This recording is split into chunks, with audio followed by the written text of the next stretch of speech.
Hello दोस्तों। क्या आपने कभी सोचा है कि जिस प्रॉब्लम से आप लड़ रहे हैं वह प्रॉब्लम आप खुद हो सकते हैं? यह बुक एक पेनफुल ट्रुथ के साथ स्टार्ट होती है। The mountain you are facing is you. यह कोई ऑर्डिनरी बुक नहीं है। The mountain is you by Brianna Wiest एक डीप जर्नी है अपने ही इमोशंस, फियर्स, सेल्फ सबटेज और हीलिंग प्रोसेस को समझने की। यह किताब बताती है कि हम खुद अपने रास्ते का सबसे बड़ा ऑब्स्टकल कैसे बन जाते हैं। अगर आप अपने कंफर्ट जोन से बाहर निकलकर अपना फुल पोटेंशियल जीना चाहते हैं तो यह वीडियो आपके लिए है। हर चैप्टर से निकाली गई लाइफ चेंजिंग बातें आपके दिल और दिमाग दोनों को हिला के रख देंगी। लेकिन इससे पहले कि आप इस वीडियो में खो जाएं, अगर आप हमारे चैनल पर पहली बार आए हैं तो चैनल को सब्सक्राइब जरूर कर देना। हमारी वीडियोस कभी-कभी थोड़ी लंबी हो सकती है क्योंकि हम बुक और कंटेंट की क्वालिटी पर कभी भी कॉम्प्रोमाइज नहीं करते, इसलिए वीडियो को एंड तक देखना बहुत जरूरी है। तो चलिए फिर शुरू करते हैं। सबसे पहले ये समझते हैं कि सेल्फ सपोर्टेज क्या है। जब सक्सेस एक कदम दूर हो लेकिन आप खुद उसे रोक दें तो उसे कहते हैं सेल्फ सपोर्टेज। हमारा सबसे बड़ा दुश्मन कोई और नहीं, हम खुद होते हैं। अपने ही गोल्स, ड्रीम्स और हैप्पीनेस के रास्ते में हम खुद ही कभी-कभी रोड ब्लॉक बन जाते हैं। लेकिन सेल्फ सबेज एग्जैक्टली होता क्या है? ये तब होता है जब आपको कुछ चाहिए, लेकिन आप जैसा बिहेव करते हैं उस चीज को पाना ऑलमोस्ट इम्पॉसिबल हो जाता है। यूं है जैसे आपको एक हेल्दी बॉडी चाहिए, पर हर इमोशनल स्ट्रेस के बाद जंक फूड खाते हैं। आपको एक लविंग रिलेशनशिप चाहिए, पर जैसे ही कोई करीब आता है आप कोल्ड हो जाते हैं या उसे पुश कर देते हैं। आप खुद सोचिए कि आपने कभी खुद का ही प्लान बिगाड़ा है? कभी गोल के बिल्कुल पास आकर सडनली रुक गए हैं? यही सेल्फ सपोर्टेज है। लेकिन हम ऐसा क्यों करते हैं? लोगों को लगता है कि यह लेजनेस, लाइक ऑफ मोटिवेशन या डिसिप्लिन की कमी होती है। लेकिन ऑथर कहती हैं सेल्फ सबेज एक कॉपिंग मैकेनिज्म है। यह आपके अंदर के एक पुराने फियर का रिएक्शन है। आपके सबकॉन्शियस माइंड को लगता है सक्सेस या चेंज से आपको खतरा है, तो वह आपको बचाने के लिए खुद ही आपके रास्ते में आ जाता है। एग्जाम्पल के लिए एक लड़की थी। हर बार जब उसका रिलेशनशिप सीरियस होने लगता तो वह ओवरथिंक करके उसे खत्म कर देती थी। उसने जब अपने पैटर्न को समझा तो उसे पता चला बचपन में उसके पेरेंट्स का पेनफुल डिवोर्स हुआ था। उसका सबकॉन्शियस उसे हार्ट ब्रेक से प्रोटेक्ट कर रहा था, लेकिन उस प्रोसेस में वह प्यार से दूर हो जाती थी। सेल्फ सबेज दिखने में डिस्ट्रक्टिव लगता है, पर असल में वह आपके ब्रेन का एक ट्विस्टेड डिफेंस मैकेनिज्म है। तो फिर सॉल्यूशन क्या है? पहला स्टेप क्या है? Observe your patterns. आपको अपने पैटर्न्स को ऑब्जर्व करना होगा। आप बार बार कौन सी गलतियां रिपीट कर रहे हैं? क्या बार बार जब आप ग्रो करने लगते हैं कोई ना कोई डिस्ट्रैक्शन आ जाता है? क्या आप बार बार टॉक्सिक सिचुएशन में जा रहे हैं? और सबसे जरूरी बात, अपने आप को जज करना बंद करें। सेल्फ अवेयरनेस के बिना कभी भी ट्रांसफॉर्मेशन नहीं होती। You can't heal from what you don't understand. So आज अपने आप से पूछिए, मैं कहां कहां खुद को रोक रहा हूं? क्यों मेरे पैटर्न्स मुझे सक्सेस से दूर ले जा रहे हैं? जब तक आप इस माउंटेन को नाम नहीं देंगे आप उसे तोड़ नहीं सकते। सेल्फ सपोर्टेज को समझना, उसे ऑब्जर्व करना और उसके पीछे के फियर को हील करना, यही आपकी जर्नी का पहला स्टेप है। अब ये समझते हैं कि इस रेसिस्टेंस का रूट क्या है। मैं कर सकता हूं, पर पता नहीं क्यों नहीं करता। यह लाइन आपने बहुत बार सुनी होगी, शायद आपने खुद भी कही हो। यही होती है रेसिस्टेंस, एक ऐसी अंदर की रुकावट जो आपको बिना किसी सॉलिड रीजन के एक्शन लेने से रोकती है। ऑथर कहती है you are not lazy, you are scared. जब हम किसी चीज के लिए रेसिस्ट करते हैं, जैसे नई हैबिट्स बनाना, किसी टॉक्सिक इंसान को छोड़ना या किसी नए फेज में एंटर करना, तो असल में हम लेजी नहीं हैं, हम इमोशनली स्केर्ड होते हैं। रेसिस्टेंस के पीछे छुपा होता है फियर, और यह फियर हर किसी का अलग होता है। कई लोगों को रिजेक्शन का डर होता है, कई लोगों को लगता है अगर मैंने ट्राई किया और मैं फेल हो गया तो फिर क्या होगा, और कुछ लोगों को सक्सेस का डर होता है क्योंकि सक्सेस उनकी आइडेंटिटी को चेंज कर देगी। एग्जाम्पल के लिए, एक इंसान अपना बिजनेस स्टार्ट करना चाहता है, हर चीज रेडी थी, पर हर बार वह लास्ट मिनट पे कुछ ना कुछ रीजन निकाल के प्लान ड्रॉप कर देता था। जब उसने अपने फियर को एक्सप्लोर किया, तो उसे पता चला उसके अंदर एक बिलीफ था कि अगर वह सक्सेसफुल हो गया तो उसके दोस्तों को लगेगा कि वह योगेंट हो गया है। मतलब वह अपने दोस्तों को खोने के डर से सक्सेस को पुश कर रहा था। तो यहां सॉल्यूशन क्या है? सबसे पहले फियर को नाम दें। जब तक आप उस रेसिस्टेंस के पीछे छुपे इमोशंस को आइडेंटिफाई नहीं करेंगे, तब तक आप उसे हील नहीं कर सकते। You can't fix heart you pretend isn't broken. एक नोटबुक लें और लिखें कि इस काम को मैं बार बार टालता हूं। जब मैं उस काम के बारे में सोचता हूं तो मुझे कैसा लगता है? क्या मैं किसी जजमेंट, लॉस या फेलियर से डर रहा हूं? इसके बाद फियर को एग्जैजरेट करें। अपने दिमाग में वर्स्ट केस सिनेरियो इमेजिन करें, फिर उसका सॉल्यूशन सोचें। अक्सर पता चलेगा आप जो सोच रहे थे वो सिर्फ एक स्टोरी थी, सच नहीं। यहां आप एक एक्सरसाइज कर सकते हैं, माइंड रिफ्रेम एक्सरसाइज। जब भी आपको लगे कि आप किसी काम से रेसिस्ट कर रहे हैं, खुद से पूछें, मुझे इस काम से क्या लॉस फील हो रहा है? और फिर बोले, even if that happens I will still be okay. हम सबको समझना होगा कि रेसिस्टेंस हमारा दुश्मन नहीं है, वह हमारा टीचर है। वह हमको दिखा रहा है कि हमें अपने अंदर क्या हील करना है। वो ऑथर कहती है, the mountain is not blocking the path, it is the path. तो जब नेक्स्ट टाइम आप किसी काम से रेसिस्ट करें, समझना कि यह एक सिग्नल है। अंदर कुछ छुपा हुआ फियर है जो अब हील होने के लिए तैयार है। अब हम यह समझते हैं कि इमोशनल इंटेलिजेंस का असली मतलब ट्रांसफॉर्मेशन कैसे है। आप इमोशन से लड़ते हैं, उन्हें दबाते हैं, लेकिन क्या कभी उनसे बात की है?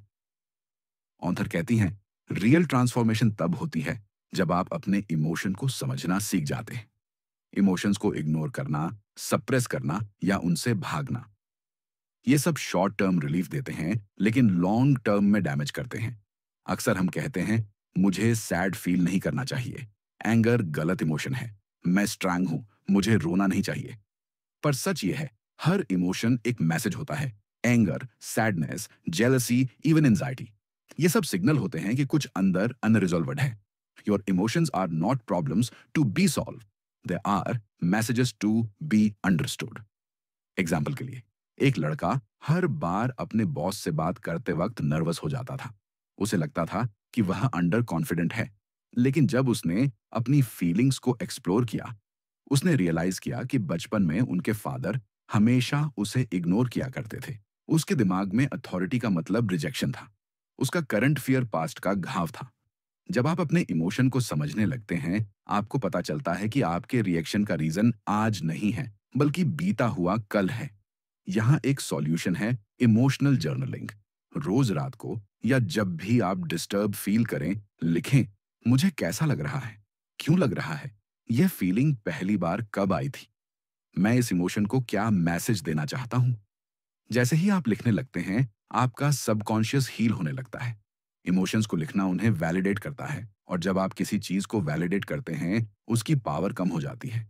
कई बार हम गिल्ट को अवॉइड करते हैं, लेकिन गिल्ट बताता है कि आपका कौन साइन जिंदा है। शेम को हम गलत समझते हैं, लेकिन वो बताता है कि आप डीपली केयर करते हैं। फियर को हम वीकनेस समझते हैं, लेकिन वो अलर्ट होने का सिग्नल है। मतलब हर नेगेटिव इमोशन भी एक हिडन लेसन लेके आता है। यहां हमें एक माइंडसेट शिफ्ट की जरूरत है। अपने इमोशन से पूछें, तुम मुझे क्या सिखाना चाहते हो? और जब आप ये सवाल ऑनेस्टली पूछते हैं, आपका हीलिंग प्रोसेस शुरू हो जाता है। तो हमें यह समझने की जरूरत है कि इमोशनल इंटेलिजेंस का मतलब सिर्फ कंट्रोल नहीं है। समझना, फील करना और रिसोंड करना भी उसका पार्ट है। आज से इमोशन से भागना बंद करो, उससे बैठकर बात करो। तो जब आप नेक्स्ट टाइम ओवरवेलम फील करें, उस इमोशन के साथ दोस्ती का हाथ बढ़ाएं। वह आपका बिगेस्ट गाइड बन सकता है। अब हम समझते हैं कि हीलिंग कैसे आपकी आइडेंटिटी को शिफ्ट कर सकता है। हीलिंग का मतलब सिर्फ दर्द से छुटकारा नहीं होता। हीलिंग का मतलब होता है एक नई आइडेंटिटी में ट्रांसफॉर्म करना। ऑथर एक बोल्ड बात कहती है, you don't become a new person, you return to the person you were before the world hurt you. ये लाइन दिल को छू जाती है, क्योंकि हीलिंग का प्रोसेस कोई फैंसी स्पा डे नहीं है।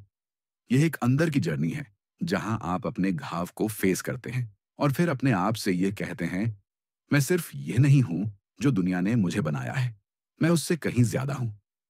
चलिए इसको समझते हैं। जब हम बार बार एक ही पैटर्न रिपीट करते हैं, जैसे toxic relationship, procrastination, self doubt, तो हम कहते हैं मैं ऐसा ही हूं।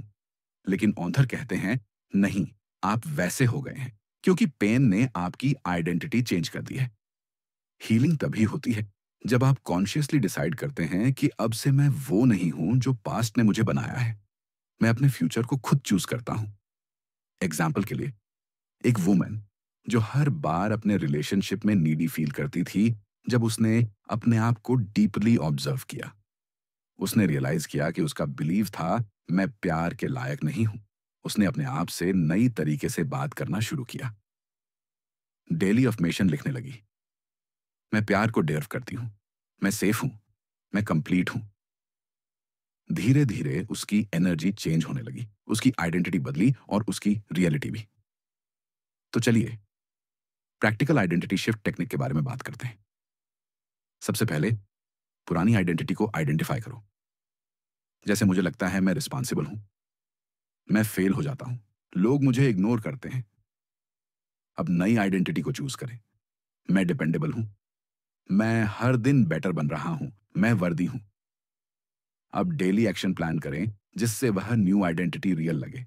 जैसे अगर आप कॉन्फिडेंट बनना चाहते हैं तो हर दिन एक छोटी सी कन्वर्सेशन इनिशिएट करें। ये बहुत सिंपल है बट बहुत ही पावरफुल है। सच तो ये है, you change your life when you change what you believe about yourself. तो हम सबको ये समझना है कि हीलिंग सिर्फ घावों को बैंडेज करना नहीं है। हीलिंग का मतलब है अपनी खोई हुई आइडेंटिटी को वापस पाना। आप हर दिन डिसाइड कर सकते हैं मैं कौन बनना चाहता हूं, क्योंकि जैसा आप अपने बारे में सोचेंगे वैसे ही आप बन जाएंगे। तो आज से एक नई आइडेंटिटी चूज करें, not based on your past but based on the future you deserve. अब ये समझते हैं कि इस माउंटेन के ऊपर चढ़ना कैसे है। अब तक हमने माउंटेन को समझा, अब समझते हैं कि उस माउंटेन पर चढ़ते कैसे हैं। ऑथर इस चैप्टर में कुछ पावरफुल एक्शनेबल टूल्स शेयर करती हैं जो आप अपनी डेली लाइफ में यूज कर सकते हैं ताकि आप अपने पैटर्न्स को तोड़ पाएं, हीलिंग शुरू हो और आप अपने हाईएस्ट सेल्फ के क्लोज जा पाएं। ये टूल एक सेल्फ हेल्प चेकलिस्ट जैसे हैं, सिंपल, इफेक्टिव और डीप ट्रांसफॉर्मेशन वाले। सबसे पहला टूल है replace self doubt with solid evidence. जब भी आपको लगे मैं इसके लायक नहीं हूं, मैं फेल हो जाऊंगा, लोग मुझे एक्सेप्ट नहीं करेंगे, तो एक एक्सरसाइज करें। एक पेपर लें और लिखें, मैंने पास्ट में क्या क्या अचीव किया है, स्मॉल विंस, बिग विंस, सब कुछ लिखो। एग्जाम जो क्लियर किए, जॉब इंटरव्यूज जहां आप कॉन्फिडेंट थे, इमोशनल ब्रेक थ्रूज, कोई भी सिचुएशन जहां आपने अपने आप को सरप्राइज किया हो, यह सब आपके सबकॉन्शियस के लिए प्रूफ बन जाता है कि आई कैन हैंडल दिस। दूसरा टूल है let go of old life. Letting go is not giving up, it is choosing peace over chaos। कई बार हम किसी टॉक्सिक इंसान, कंफर्ट जोन या पुरानी आइडेंटिटी से चिपक कर बैठे होते हैं, सिर्फ इसलिए क्योंकि वह फेमिलियर लगती है। ऑनर्थर कहती है let go of what's heavy even if it is familiar. Example के लिए, एक लड़का जिसने 5 साल तक एक कॉर्पोरेट जॉब की जो उसे एंशियस फील करवाती थी, जब उसने फाइनली रिजाइन किया और अपना बिजनेस करना शुरू किया, उसकी हेल्थ, एनर्जी और कॉन्फिडेंस सब हील होने लगे। कभी कभी शांति की एक कीमत होती है, पुरानी लाइफ को छोड़ना। थर्ड टूल है use discomfort as a compass. अगर कोई काम आपको अनकंफर्टेबल लगता है तो वह ग्रोथ का सिग्नल हो सकता है। कंफर्ट जोन का मतलब है स्टेग्नेशन, डिस्कम्फर्ट का मतलब है एवोल्यूशन। एग्जाम्पल के लिए, आपको पब्लिक स्पीकिंग से डर लगता है बट आपके अंदर की एक वॉइस कहती है कि आपको एक्सप्रेस करना चाहिए, तो डिस्कम्फर्ट का मतलब है यही माउंटेन है जो आपको चढ़ना होगा। फोर्थ टूल है रिपीट एंड रिवायर। जो भी आप चेंज करना चाहते हैं उसका एक डेली रिचुअल बनाएं, चाहे वह अफर्मेशन लिखना हो, जर्नलिंग हो या मॉर्निंग विजुअलाइजेशन। डेली एक्शन का मतलब है आइडेंटिटी शिफ्ट। और इसका मतलब है लॉन्ग टर्म चेंज। जैसे अगर आप वर्दी फील करना चाहते हैं तो हर सुबह बोले, मैं प्यार को डिजर्व करता हूं, मैं अपने इमोशंस के साथ सेफ हूं। इसको तब तक रिपीट करें जब तक आपका ब्रेन इसे मानने ना लगे। तो इसका मतलब यह है कि आपका माउंटेन तब तक नहीं टूटेगा जब तक आप उसकी तरफ चढ़ने की हिम्मत नहीं करते। और ये टूल्स आपकी रोप, आपका कंपास और आपकी स्ट्रेंथ बन सकते हैं। You climb the mountain not so the world can see you, but so you can see your self. तो आज ही एक टूल चूज करें और चढ़ाई करना शुरू करें, क्योंकि हर कदम के साथ आप अपने रियल सेल्फ के और पास जा रहे हैं। अब यह समझते हैं कि ट्रिगर्स और ड्रामा को कैसे डील करना है। आपको छोटी छोटी बातों पर इतना हर्ट क्यों होता है? क्या आप ओवर सेंसिटिव हैं या कहीं कुछ और छुपा है? ऑथर कहती हैं, ट्रिगर होना आपकी वीकनेस नहीं है। ट्रिगर होने का मतलब है आपके अंदर कोई पुराना अनहोल्ड घाव अभी भी जिंदा है। A trigger is not proof something is wrong with you. It's a proof there is something and that needs healing. यानी कि जब कोई चीज आपको डिस्कम्फर्ट तरीके से हर्ट करती है, इसका मतलब है वह किसी पास्ट पेन को एक्टिवेट कर रही है। एग्जाम्पल के लिए, एक लड़का था, जब भी उसकी गर्लफ्रेंड फोन को इग्नोर करती थी, वो इंस्टेंटली गुस्सा हो जाता था। उसके दिमाग में बस यही आता, मुझे इग्नोर किया जा रहा है, मैं इंपॉर्टेंट हूं।